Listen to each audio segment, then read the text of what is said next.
kami laporkan bahwa dalam rangka bantuan kemanusiaan di Gaza, TNI akan menyiapkan brigade komposit seni, kesehatan, dan manuver, mengingat Gaza masih merupakan area perang.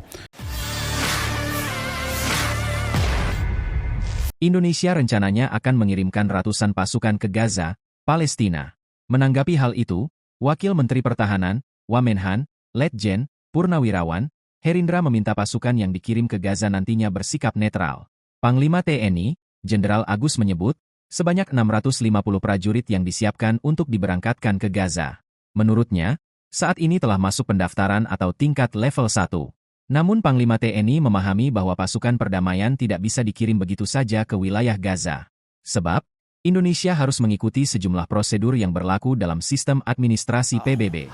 Pidato Pak Menhan terkait konflik Gaza ketika beliau memberikan speech di Shangri-La Dialog minggu lalu.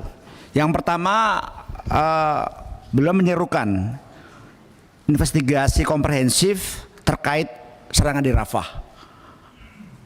Kemudian yang kedua, mendukung gencatan senjata permanen dalam mewujudkan perdamaian antara Israel dan Palestina seperti yang diusulkan oleh Presiden Amerika Serikat Joe Biden. Kemudian yang ketiga adalah mendukung two-state solution sebagai solusi nyata perdamaian dan keamanan bagi Israel dan Palestina. Kemudian berikutnya, beliau juga menekankan bahwa Indonesia siap memberikan bantuan kemanusiaan dan siap berkontribusi dalam pengiriman pasukan misi pemeliharaan perdamaian berdasarkan permintaan dari PBB. Berikutnya, Indonesia siap mengirimkan personel medis dan mengoperasionalkan rumah sakit lapangan di Gaza atas kesepakatan semua pihak. Indonesia siap mengevakuasi dan merawat korban sipil warga Palestina di rumah sakit Indonesia. Ini yang beliau tekankan, dan beliau juga sudah menyusun tim untuk melaksanakan apabila nanti sewaktu-waktu kita dapat lampu hijau untuk mengirimkan pasukan perdamaian ke Gaza. Untuk itu, Panglima TNI akan menjelaskan secara detail tentang kesiapan pasukan TNI dalam misi perdamaian tersebut. Silakan Panglima. Terima kasih, Pak. Bismillahirrahmanirrahim. Assalamualaikum warahmatullahi wabarakatuh. Salam sejahtera untuk kita semua. Salam, Om Swastiastu, Namo Buddhaya, salam kebajikan. Yang terhormat dan saya muliakan Ketua Komisi 1 DPR RI Bu Mutia Hafid, yang saya hormati Wakil Ketua Komisi 1 Bapak Sugiono, yang saya hormati para Ketua Fraksi dan Bapak Ibu anggota Komisi 1 DPR RI, yang saya hormati Wakil Menteri Pertahanan Republik Indonesia, yang saya hormati Kepala Staf Angkatan Darat, Angkatan Laut dan Angkatan Udara, dan saya hormati para asisten Panglima TNI dan Komandan PMPP dan hadirin yang hadir. Latar belakang rencana pengiriman pasukan Indonesia ke Palestina tadi sudah disampaikan oleh Bapak Wamen.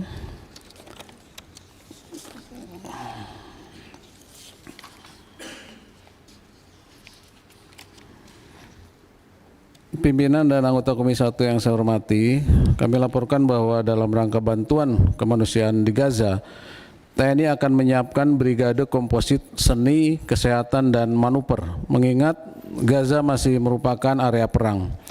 Sehingga TNI telah menyiapkan alutsista untuk memberikan bantuan kemanusiaan, yaitu KRI Dr. Regiman dan KRI Dr. Suharto, yang dilengkapi dengan fasilitas ruang operasi, ruang perawatan, ruang jenazah, apotek, klinik, ruang poli, laboratorium CT scan dan X-ray, serta unit gawat darurat. Kapal-kapal tersebut telah melewati perawatan dan pemeliharaan serta dinyatakan layak operasi. KRI Rajiman diawaki oleh 163 personil dan memiliki fasilitas 160 tempat tidur pasien. Sedangkan KRI Suharto akan mampu menampung 40 pasien dan mengangkut 500 personil. KRI Suharto juga dapat mengangkut 14 kendaraan taktis dengan berat maksimal masing-masing 8 ton. Untuk kesiapan evakuasi darurat, TNI menyiapkan 2 unit helikopter, yaitu heli Panther TNI Angkatan Laut dan heli Dopang dari Angkatan Udara yang nanti akan berada di atas KRI tersebut. Untuk kesiapan material, TNI menyiapkan 2 alternatif. Alternatif pertama yaitu rumah sakit lapangan, kapasitas 100 tempat tidur, dengan dilengkapi fasilitas dekontaminasi kimia, biologi, radiasi, dan nuklir. Sedangkan untuk alternatif 2, yaitu disiapkan 3 lokasi terpisah yang mampu masing-masing memfasilitasi rawat inap sebanyak 50 tempat tidur, rawat inap 25 tempat tidur, dan rawat jalan. Penentuan alternatif ini tentunya akan disesuaikan dengan dinamika dan ketersediaan tempat di daerah operasi. Kemudian rumah sakit lapangan yang kami siapkan untuk 100 tempat tidur berupa tenda IMT S54 sebanyak 29 set, tenda IMT XL sebanyak 1 set, dan tenda CBRN sebanyak 1 set. Dan juga kami siapkan rumah sakit di dalam negeri RSPAD dan rumah sakit Pangsar Sudirman Kemhan apabila pasien dari Gaza dirawat di Indonesia, yaitu dapat menampung 1.000 pasien dan lebih. Sedangkan untuk kendaraan pendukung, diantaranya 17 kendaraan logistik, 2 unit kendaraan sanitasi, 1 ambulans, 1 unit kendaraan BBM, 1 unit kendaraan komunikasi mobil, 1 unit kendaraan dapur lapangan, dan 1 unit forklift. Kami sudah menyiapkan data kebutuhan room kiblat. Selanjutnya visualisasi room kiblat dapat hadirin saksikan melalui video singkat ini.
Pimpinan dan anggota Komisi 1 yang saya hormati, konsep operasi misi pemeliharaan perdamaian PBB di Palestina, TNI akan mengikuti prosedur yang berlaku dalam sistem administrasi PBB, di mana untuk bergabung dengan satuan atau misi baru penugasan PBB terdapat 4 tahapan pledging atau komitmen.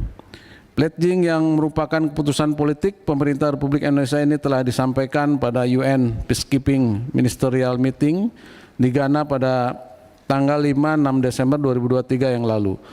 Pengusulan Indonesia untuk berpartisipasi dalam operasi pemeliharaan perdamaian dunia di Palestina sebanyak 650 orang saat ini telah masuk dalam proses pendaftaran atau tingkat level 1. Apabila mandat PBB tentang penggelaran operasi pemeliharaan perdamaian dunia di Palestina keluar, maka pemerintah akan meneruskan usulan tersebut untuk proses selanjutnya ke tingkat atau level 2. Pada tingkat 1, pledging saat ini berupa dokumen dibutuhkan dalam pendaftaran dan merupakan tanggung jawab Mabes TNI antara lain penyiapan unit table of organization, daftar alutsista yang digunakan, daftar kebutuhan self-sustainment yang menjadi tanggung jawab negara sendiri, dan kebutuhan personil terkait penentuan satuan standby, seleksi, pelatihan, dan standby force. Kami laporkan update kesiapan pledging hingga saat ini bahwa surat pendaftaran dan data organisasi dan tugas baik bidang personil dan material sudah dilengkapi. Namun demikian, dari kebutuhan administrasi masih terdapat beberapa hal yang perlu segera ditindaklanjuti, diantaranya rencana kebutuhan anggaran, keputusan Presiden tentang pledging yang saat ini masih diproses oleh Kemhan, dan permohonan akun pledging UNPCRS kepada PBB. Selanjutnya, untuk kesiapan personil dan material serta kesiapan dukungan anggaran pledging masih perlu perhatian kita bersama guna menyukseskan keputusan politik negara ini. Pada kesempatan ini, perkenankan kami laporkan juga bahwa untuk penyiapan Satgas PBB ke Palestina, TNI telah melakukan rapat koordinasi dengan beberapa kementerian terkait, yaitu Kemhan, Kemlu, dan Kemenkes yang telah dilaksanakan pada tanggal 27 Mei dan 3 Juni 2024 di Jakarta. Dapat kami laporkan secara singkat bahwa Kementerian Luar Negeri menyampaikan bahwa misi yang dilaksanakan di Gaza pada saat ini merupakan misi Joint Humanitarian Operation. Tentunya operasi kemanusiaan tersebut dapat dilaksanakan setelah adanya perjanjian damai antara Israel dan Palestina. Dan saat ini dibutuhkan mandat dari PBB untuk membentuk co-deployment atau operasi bersama negara-negara ASEAN. Sedangkan untuk Kementerian Pertahanan saat ini masih menyiapkan berbagai izin prinsip untuk menggelar operasi di Gaza dan berkoordinasi dengan Siprus, Uni Eropa, dan Amerika Serikat untuk penggunaan dermaga apung sementara di daerah operasi. Dapat kami sampaikan bahwa pengiriman pasukan perdamaian atas nama PBB ke Palestina memiliki manfaat bagi Indonesia, yaitu pertama, pengakuan internasional. Kontribusi Indonesia pada pasukan penjaga perdamaian dapat meningkatkan reputasi dan posisi di komunitas internasional. Kehadiran TNI merupakan wujud dari penguatan diplomasi sesuai visi TNI yang prima yang tertuang dalam pokok-pokok kebijakan Panglima TNI tahun 2024. Kedua, pelatihan dan pengalaman. Partisipasi dalam pasukan penjaga perdamaian dapat memberikan pelatihan dan pengalaman berharga bagi pasukan. Hal ini dapat membantu meningkatkan kemampuan militer suatu negara.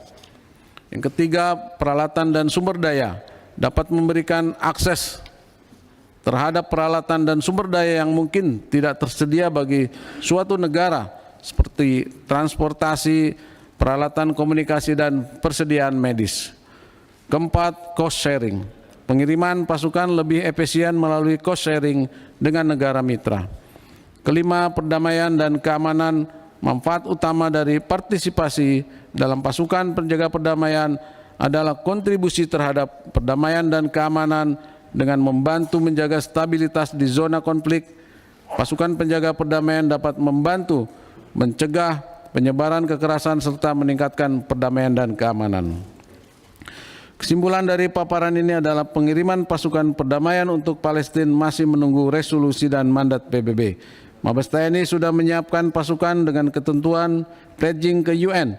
TNI juga telah melakukan penyiapan pengiriman room kit lapangan dan kapal rumah sakit telah selesai dengan keberangkatan menunggu keputusan pemerintah. Pada kesempatan ini mohon dapatnya DPR memberikan dukungan untuk terlaksananya pengiriman pasukan dan room kit lab sebagai wujud diplomasi militer. Demikian yang dapat kami sampaikan. Sekian dan terima kasih. Download Tribun X sekarang. Menghadirkan lokal menjadi Indonesia.